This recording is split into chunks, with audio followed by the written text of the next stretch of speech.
Good morning అండి. నిన్న ఒక ఫ్రెండు మనకి యూట్యూబ్‌లో, ఇన్‌స్టాగ్రామ్‌లో ఏందో మెసేజ్ చేశాడు. అన్న ఇప్పుడు ఏ బిజినెస్ చేస్తే మనకి గ్రోత్ ఉంటుంది? మన ఇండియన్ ఎకనామీకి, జీడీపీకి ఏ విధంగా హెల్ప్ అవుతది? అన్నది పాయింట్ అడిగాడనమాట.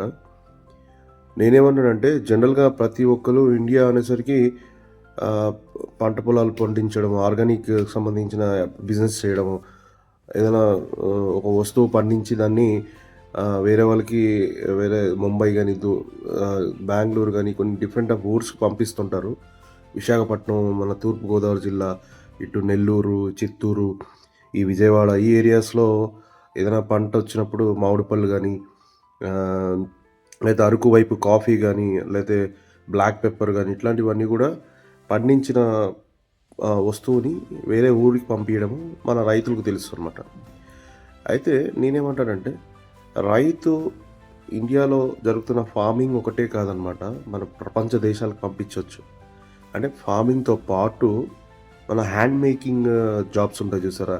ఎట్లాంటియి అంటే ఒక వస్తువు చెక్కతో తయారు చేయడము, లేకపోతే ఒక బొమ్మను తయారు చేయడము, ఇలాంటి మ్యానుఫ్యాక్చరింగ్ యూనిట్స్ పెట్టుకొని మనము ఎక్స్‌పోర్ట్, ఇంపోర్ట్ లైసెన్స్ తీసుకొని దాన్ని మనము విదేశాలకు పంపించడం వల్ల మన ఇన్‌కమ్ అన్నది డబుల్ అవుతది. అలాంటి వర్కుల్లోకి ఎవడు రావట్లేదు. నేనది చాలా మందిని చూసాను.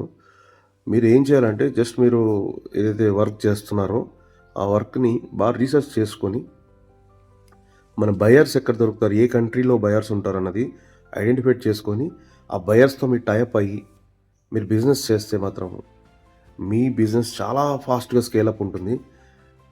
జనరల్‌గా ఇంపోర్ట్, ఎక్స్‌పోర్ట్ అనేసరికి మన పాత సినిమాల్లోని, తెలుగు, హిందీ సినిమాల్లోని ఆహ్, మాఫియా వోలే ఉంటారు. లేతే ఏదో ఇంపోర్ట్, ఎక్స్‌పోర్ట్ చేసేవాడు ఏదో ఆడు కొద్దిగా ఏదో ఇల్లీగల్ బిజినెస్ చేస్తున్నాడని ఒక భ్రమ మనల్ని సినిమా వాళ్ళు పెట్టేశారనమాట. దానివల్ల మన ఇండియన్ జీడీపీ చూస్తే 100%లో ఓన్లీ 19.5% మాత్రమే ఎక్స్‌పోర్ట్ చేస్తున్నారు.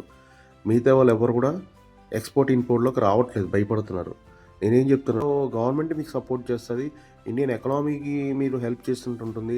మీ వస్తువుని మేక్ ఇన్ ఇండియా కాన్సెప్ట్‌లో అబ్రాడ్ పంపించుకొని, మీ బ్రాండ్ అన్నది క్రియేట్ చేసుకున్నట్టుంటుంది.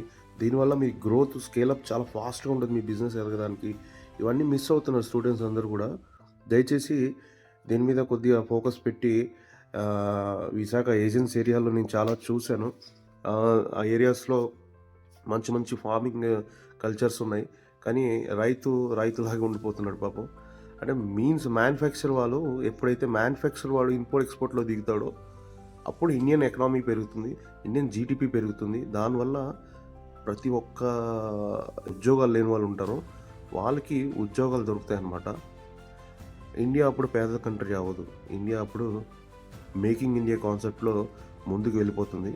స్టూడెంట్స్‌కి, తర్వాత అప్‌కమింగ్ అప్రెంటిస్, డిప్లొమా చేసిన స్టూడెంట్స్‌కి కానీ, డిగ్రీస్ చేసిన వాళ్ళకి గానీ, వాళ్ళకి కూడా మంచి ఆపర్చునిటీస్‌గా ఉంటుంది. ఇందులో మార్కెటింగ్ ఉంది, సేల్స్ ఉన్నాయి, పర్చేసింగ్ డిపార్ట్‌మెంట్ బతుకుతారు, సీఏలు బతుకుతారు.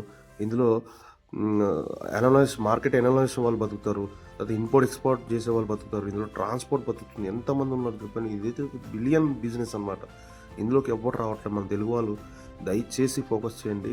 మన దగ్గర Vizag port, Kakinada port, Chennai port ఉన్నాయి. 3 పోర్టులతో పాటు మన శ్రీకాకుళం పోర్ట్ కూడా ఇప్పుడు డెవలప్ చేస్తున్నట్టున్నారు. ఈ పోర్ట్‌లు ఫోకస్ చేయండి. మీరు కంటైనర్స్ బుక్ చేసుకోండి. మీ దగ్గర ఉన్న సరుకుని బయట కంట్రీకి పంపియండి. దానివల్ల మీకు మంచి లాభం ఉంటుంది.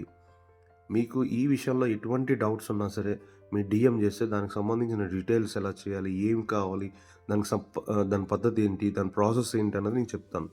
డెఫినెట్‌గా వీడియోని అయితే లైక్ చేసి, షేర్ చేసి, సబ్స్క్రైబ్ చేసుకోండి. Thank you so much.